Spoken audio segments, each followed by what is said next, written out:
Hey guys, welcome back to the channel, Lost Legends TV. We are Ready, MC. And I'm Ray. And I am James. James is joining me for the Nightmare on Elm Street 5, The Dream Child. I finally have an off day, guys. You know what Ray's been doing? He's been raking the kills from each one of the Nightmare on Elm Street. Fuck me. We did the Friday thing with Eric and them, and it's all on my fucking brain. You're still there? I'm still there. It was so fun. I dug up a lot of research on this, and there's some things I didn't know. Some things I did know. So again, I've mentioned this plenty of times throughout this kill ranking. For one, again, this is not a movie review. We're not going to break this movie down. No. What I like to do is explain how the movie was made and then explain the kills. I'm not a fan of this movie. Me and James talking behind the scenes moments ago, and I might like Freddy's Dead more than this. I don't know. It's right there. Used to, I'd be like, nah, it's slightly better. But today, I don't know. What I did not mention at the end of Nightmare 4's kill ranking is that directly after this, Freddy spawned a TV series called Freddy's Nightmares. If you haven't seen that, guys, you are missing out. It's an anthology series hosted by Freddy Krueger. Now, only select episodes have to do anything with Freddy's storyline, but the pilot gives a nice prequel backstory. This was before Freddy's Dead. This movie was released just a year after its predecessor. Again, they banged these bitches out back to back to back. What I did not know is that, according to the director, which is Stephen Hopkins, most of his film had to be cut, or it was going to be rated X. I don't know how the fuck that's even a glimmer of light. Well, apparently because of blood and gore. Meaning Saw could not have been made in the 80s. No. You know, it's crazy, because if you think Friday the 13th Part 7, it had the same issue. You know, that's one big iconic thing about that movie when it released in 1988. Just a year before this one. I guess the MPAA was super picky back then, bro. I believe it. Because these days you have Hatchet, you got Saw. Talking about gore galore, literally. According to the director as well, the things that got cut from the film was mainly the death scenes. This only has 3 kills. Which means they probably had a lot more. Part 4 had 6, Part 3 had 6. Part 2, I dumbed it down to 4, even though there was way more with that party scene. And number 1 had 4. So it cut the action in half. The director also stated in 1990, a year after the movie came out, that he feel like it's one of his biggest disappointments, and he refuses to watch the movie because what his product, what he wanted it to be, got gutted from the studio and the MPAA. So I can only imagine what this movie could have been.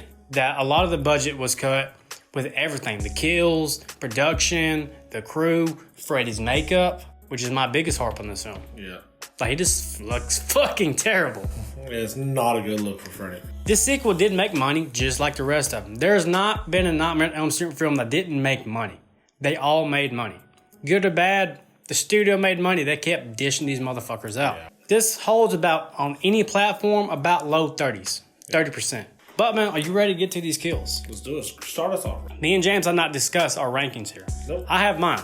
Yep. I feel like his is going to be the same. Maybe not. About to find out. Coming in at my number 1 is Dan's death. I feel like throughout this boring movie, the one thing I really love about this movie is Dan's death. When Freddy turns into that fucking motorcycle, you see the wiring harness on the motorcycle fuse into his veins, and his skin's melting on, and Freddy's cracking them one-liners fucking fuel injection. I feel like it's one of the few highlights of the film. I completely agree. Whenever I think about Part 5, this is the first thing that comes to my mind. Really, just him riding on the motorcycle. Freddy turns into that shit and just fucking destroys this man. Like you said, through his veins.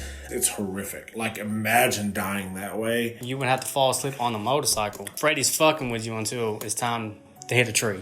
Yeah, that's it. Sunny bone on it. Yeah. Sorry. Canceled. Number 2, I feel like we're going to differ. I'm going with Mark. I'm not going with Mark. Yeah. So I'm going with Greta. But, yeah, go ahead and explain yourself. I will say, because we did talk about this, Freddy looks terrible during this. Oh, bro. I think the creativity, at least, of making it comic book themed and all this, him being slashed like fucking paper, I like that more than Greta's basic ass fed to death. It's not bloody in any way. I can respect that, yeah. It's not bloody in any way. It's way out there, but I do like his thing was he's in the comics. Let's do that, and then I like that theme. And could you imagine, Dan and Greta's death was the top 2 kills that got cut from the MPAA. There's footage out there you can watch. I do believe these kills were restored on select overseas VHS and certain Laserdisc. to my knowledge, I don't think I've seen the unrated kills on these. Coming from like the theatrical cut, I'm gonna go Greta. There's only one more. I guess we might as well talk about both. Yeah. The reason Greta is my number 2 is because one thing I talked about heavily, after 1 and 2, Scary Freddy's done. Yeah. But I still feel like there's still a hint of that in part 3. Like you still have some of that evil and darkness. Yeah. Part 4 was straight up MTV Freddy. Yeah. Part 5 is just fucking cartoon Freddy. Oh, 100%. Like cartoon Freddy.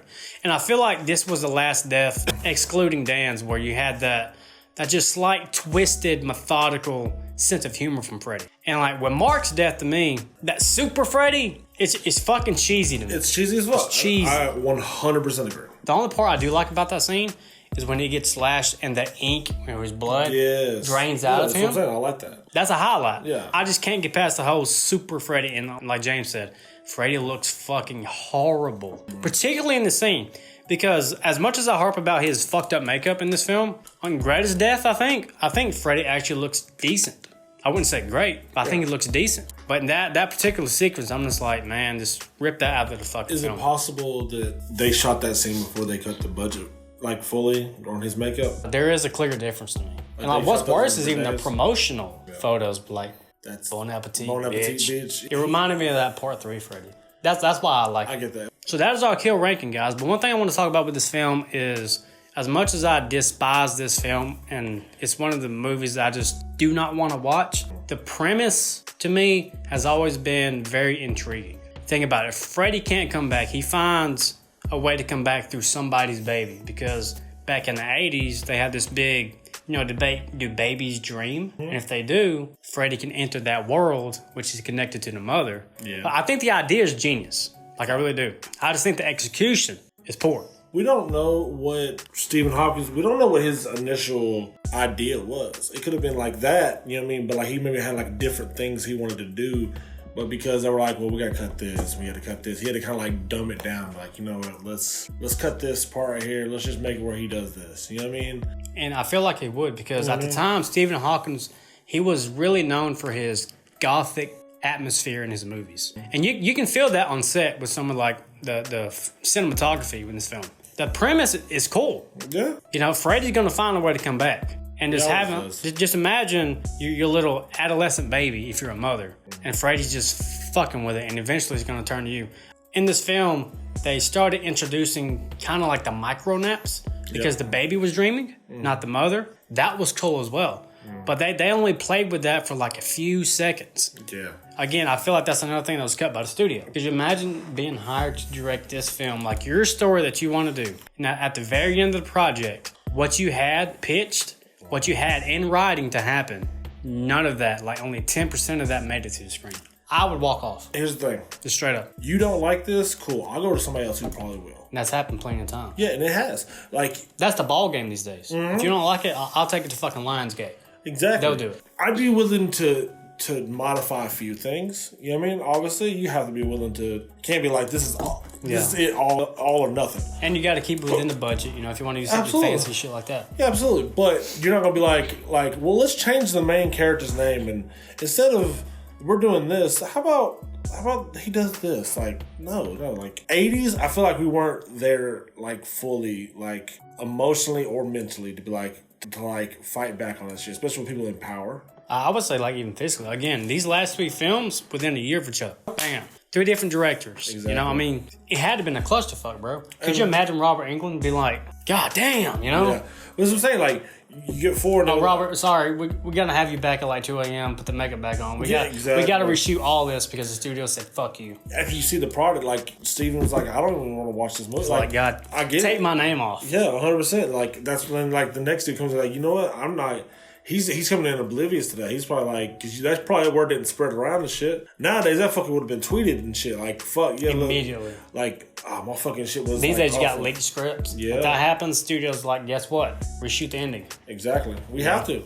That's the thing. You have to be like... It's a double-edged sword these days. But yeah, I absolutely agree. I feel like it's a great premise, but I feel like we don't get his whole vision. But Zack Snyder, remember, like, Yeah, we should have a Hopkins cut of this movie. Yeah. Fortunately, we don't. no, They didn't unless you film. get the unrated version. Yeah, I mean, that's just the kills, though. The materials alone. They never shot it. I will say about this film, too, even though I do like part 4 way better, I actually like the ending to part 5 better than 4. In 4, he looks at the mirror, he's dead. Corny. They did that shit in Candyman. Remember that? I think it's Candyman 2. Yeah. Once they brought up, like, the kid Freddy, I wasn't feeling it. No. Like, I just wasn't. I feel like you really should have played with the adolescence of her trying to find a way to keep Freddy out of her adolescence mind and keep playing with those micro naps like they did. I think it would have been banger. But ladies and gentlemen, that is our kill ranking. Again, I did not expect us to differ on 3 kills, but we did.